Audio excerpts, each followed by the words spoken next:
Okay, part 2 to conclude chapter 12, daily life in medieval city. They were surrounded by stone walls. Space was very precious and houses were built up, and many hung over the street where all their wastes were thrown. There was no garbage collection back in that day. People used to throw their stuff out in the street. Everything, feces included. Fire is a constant threat because wood is used. Most of the people who lived in the cities were merchants, traders, and artisans, and they organized themselves into an early type of union called a guild. And by the 1200s, there were guilds for virtually every craft. The physical environments of these cities were not pleasant. The rivers were largely polluted, so they relied on wells for drinking water. Private and public baths existed. Paris had 32 public baths at one time. And women have multiple duties, assisting with trade, cooking and raising children, and widows would sometimes adopt their own trades. England in the High Middle Ages. In 1066, William of Normandy conquered the Anglo-Saxons under King Harold at the Battle of Hastings, and he was crowned King of England, and he established a strong central monarchy. This was the last time that Britain has been invaded. The closest they came was 1940 by the Nazis. William became more powerful than his lord in France, and the connection kept England involved in European affairs throughout the High Middle Ages. And there is an old picture of William the Conqueror, the last guy to successfully invade. Under Henry II, during those years, the monarchy expanded again, with the expansion of property cases to the royal courts instead of local courts. Royal courts then established common law, since the royal courts existed all over England. All of these precedents that would happen would be surmised in these royal courts, and that came to be the common law. Henry was not as successful in expanding control over the church. Becket resisted his attempts to control him, and as a result, Henry expressed a desire to get rid of Becket, and 4 knights responded, and they murdered Becket in his own cathedral. Nice guy. Resentment against the power of the king culminated in rebellion by nobles against King John, and in 1215 he was forced to seal the Magna Carta guaranteeing feudal liberties. This great charter, the Magna Carta, was used later to support the idea of limited monarchy or limited government in England. Under Edward I, representatives from every county and town were called to consent to new taxes, and that was considered to be the first parliament, or the first Congress, as we would call it in the United States. The English Parliament came to be composed of 2 knights from every county and 2 burgesses from every borough, which eventually was called the House of Commons. Barons and ecclesiastical lords eventually resided in the House of Lords, or the upper house and the lower house.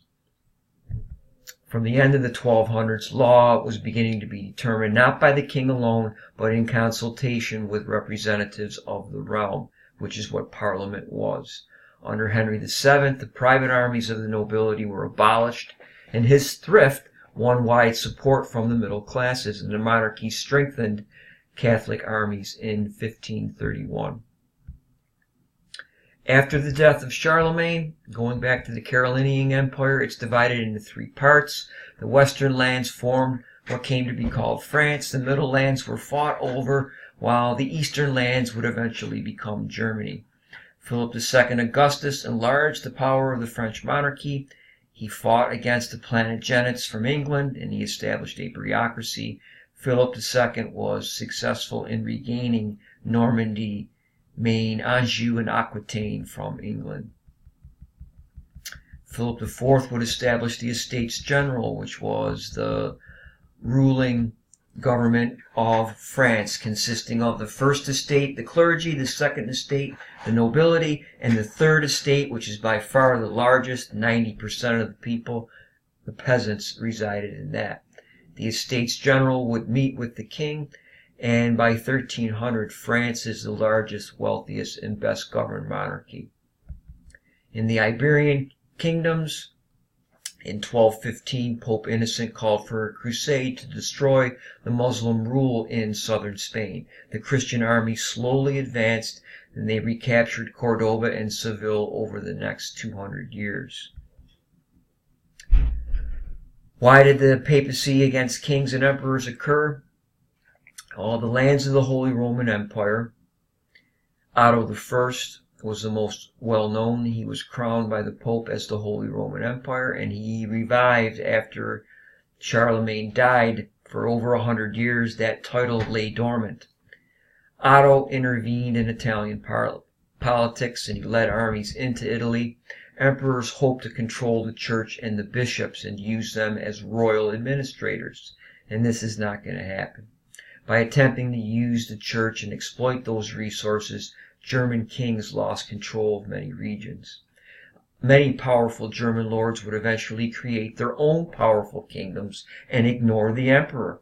And the same development occurred in Italy as a result of the struggles with the papacy. And Germany as we know it today, and Italy as we know it today, will not be unified nation states until well into the 19th century. It wasn't until the end of the 1800s that this will be a unified nation state once again.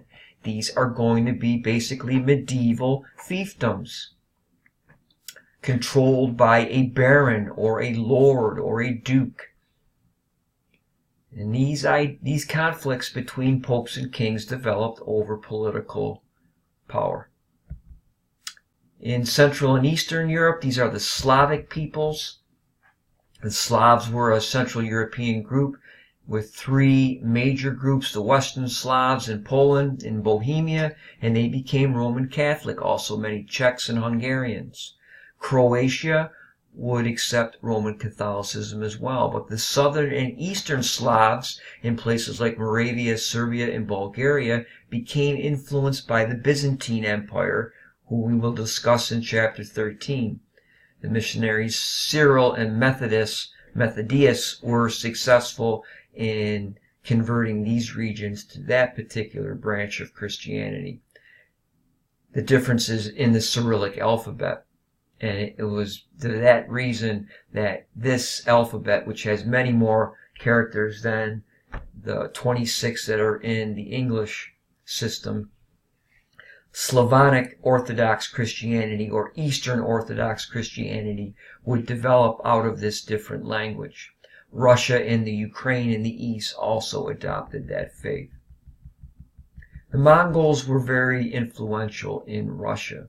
Kiev became the first Russian state in the 900s, and Oleg was a Viking leader who founded the principality. He intermarried and eventually he assimilated into Slavic life. Vladimir married the Byzantine emperor's daughter and accepted Christianity. Byzantine Christianity became the Russian faith. Asian Mongols invaded in the 1200s. They didn't occupy, but they required Russian princes to pay tribute.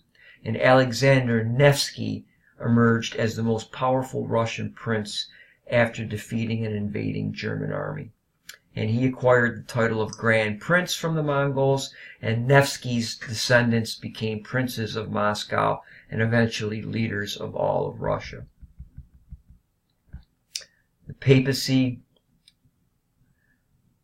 eventually will have many popes who exercise direct political power. Some are more aggressive than others. Pope Gregory VII viewed himself in feudal terms, as the vicar on earth, and he claimed authority over all of Christendom, including the kings. And King Henry IV of Germany objected to this interference. And they would fight it out. After those two were off the scene, the Concordat of Worms allowed church officials to elect bishops who then sought their symbols of office from the Lord King in the region that they were in. Matters of the Spirit come from the church. The material things will come from the Lord or the King. Under Innocent III, the church reaches its height of its power, This was a papal monarchy. He was the supreme judge of European affairs, and he used the interdict. He would forbid priests from dispensing the sacraments, and then the Pope would hope that people deprived of their religion would then pressure the ruler to conform to papal wishes. This worked against Philip Augustus, who was forced to stay married to his wife and queen. Between 1050 and 1150, a religious revival led to a spectacular growth in monastic orders. The Cistercians were strict disciplinarians within the Benedictine monastery. They would spend hours in prayer. Saint Bernard of Clairvaux embodied the Cistercian, monasticism. Women were actively involved. Most were nuns from the aristocracy, as we mentioned, and by the 1200, two new religious orders emerged. The Franciscans, led by St. Francis of Assisi, who lived among the people preaching repentance and aiding the poor, and the Dominican order, founded by Dominic de Guzman in order to battle heresy, beliefs contrary to church doctrine. And this became the Inquisition. The Holy Office was the Papal Inquisition, a court that had been established to find and try heretics. Popular religion, the sacraments were an integral part of people's lives. 7 are administered only by clergy. Baptism and the Eucharist are two examples of the sacraments that are considered imperative for salvation. Saints were seen as men and women who, through their holiness, achieved special position in heaven, like Jesus' apostles or numerous local saints. The English introduced St. Nicholas, the patron saint of children, who was also called Santa Claus. The Virgin Mary occupied a foremost position, that Jesus' human mother. And the holiness of the saint is considered to be inherent in his relics. Relics were believed to be capable of miracles. There were universitas, meaning a corporation or guild or a corporation of teachers, and they produced many of the educated and trained individuals. The first great European university is in Bologna, Italy. It received its charter from Frederick Barbarossa in the 12th century. After this, many other kings, popes, and princesses around Europe compete to found new universities, and by the end of the Middle Ages, there are 80. They're all men students studying liberal arts in those areas. And the word lecture is derived from Latin for read. Books were expensive, so an instructor read from a basic text. There were no exams. When you applied for your degree, you had to pass an oral examination in front of a committee. And upon completing this degree, students moved on to positions in these areas. Scholasticism tried to reconcile faith and reason. St. Thomas Aquinas believed that Aristotle could be made equal with the tenets of the church. In the Summa Theologica, his most famous work, he used the dialectical method of the scholastics to arrive at conclusions. Be familiar with this book. Truths are derived by reason, and truths are derived by faith. He was certain that they were not in conflict. The natural mind could arrive at truth without faith when concerned about the physical universe, but without God's help, reason alone could not grasp true spiritual truth.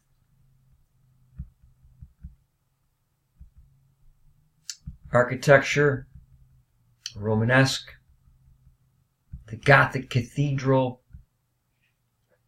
pillars and walls, and the arch, ribbed vaults. The first fully Gothic church, Saint Denis near Paris. They're reaching for the heavens with these arches and tall pillars.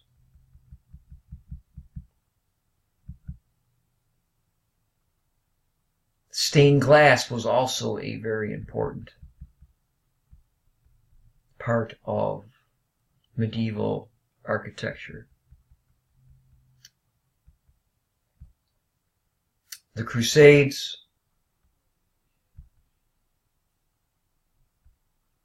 they were well-trained military adventurers.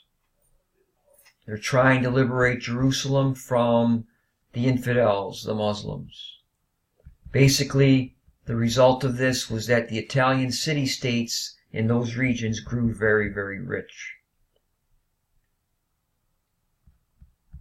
And they had their outposts in the Middle East.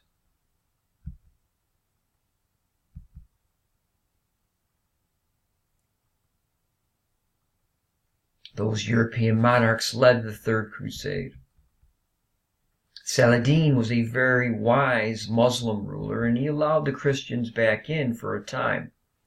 But then after he died, the Fourth Crusade attempted to liberate Jerusalem again. Not very successful. Here's a picture of Saladin.